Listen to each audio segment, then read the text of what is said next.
What's going on, guys? Chansuke here. Today I have a very exciting video for you guys talking about the Naval Strike DLC. So as of recording and making this video, it is February the 28th and DICE released 4 screenshots for the upcoming Naval Strike DLC, which will be releasing in late March for Battlefield 4 premium members. The exact date is unconfirmed, but the rumors are it might be on March the 18th or the 25th.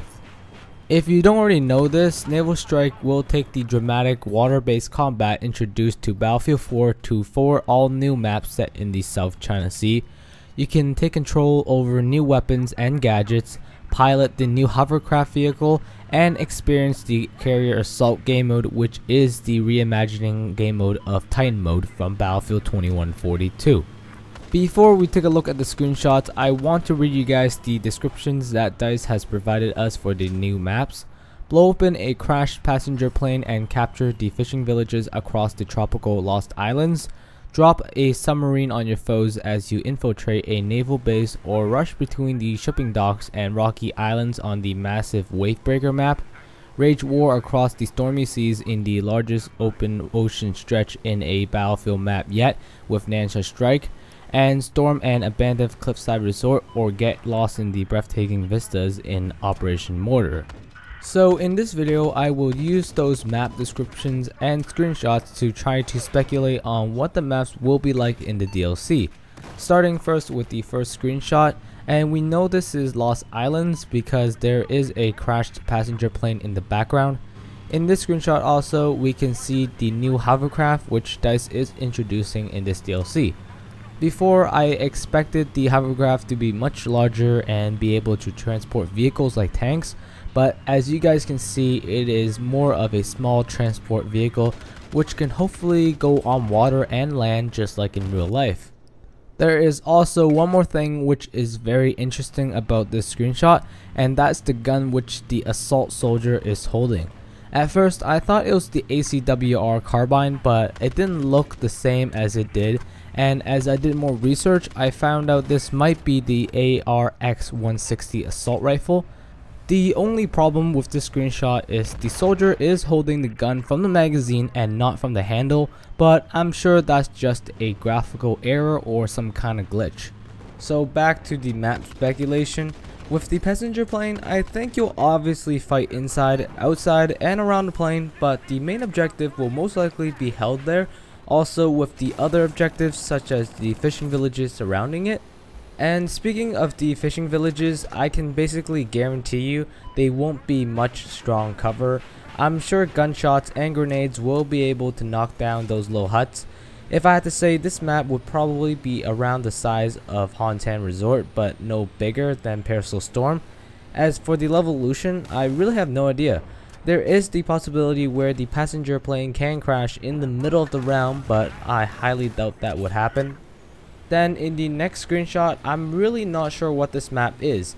This could still be Lost Islands because there is a few islands in the background and because there are some wooden houses which could be the fishing villages. But at the same time it could be also Operation Mortar because the wooden huts could also kind of look like a resort house.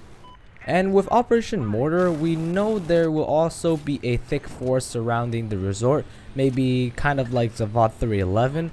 If I had to guess, I would say this map would probably be the smallest map in the DLC and the most infantry friendly, but I really wonder how it got its name, Operation Mortar. Is there some sort of mortar outpost in this map? I'm not very sure. Then we have Wavebreaker.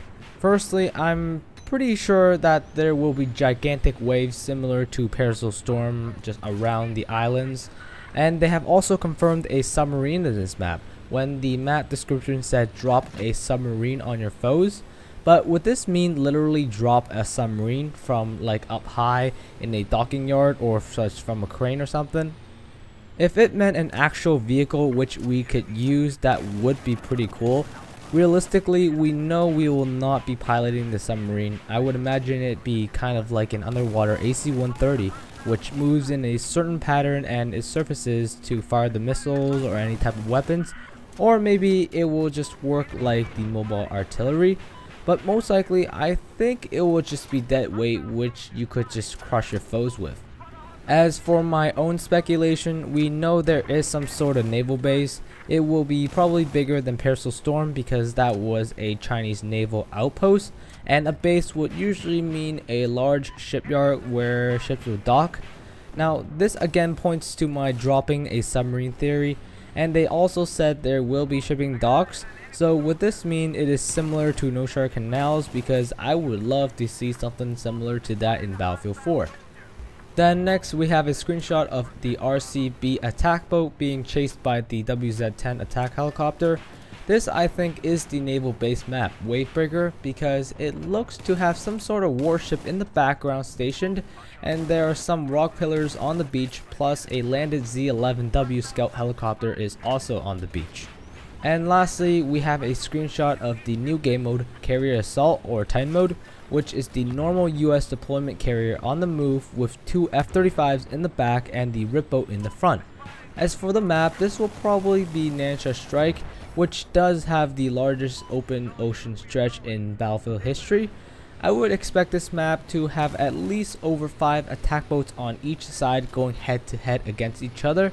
I just think this map is not going to be infantry friendly whatsoever, and it would just probably be a lot of ocean and then a few islands here and there. So that concludes my Naval Strike map speculation and screenshot analysis. And before I wrap this video up, I just have a bit of other DLC news for you guys. It's just recently confirmed that Dragon's Teeth and Final Stand DLC will be developed by DICE LA instead of DICE Stockholm. DICE LA was open last May and only worked on Battlefield 2nd Assault, and now they're going to finish the last 2 DLCs. So do you think that's a good idea, or do you think DICE just wants to move on to the new projects like Star Wars? Now leave your comments down below, because I will hopefully be responding to them and I will be definitely reading them. I hope you guys enjoy watching this video. Thanks for watching. Peace out guys.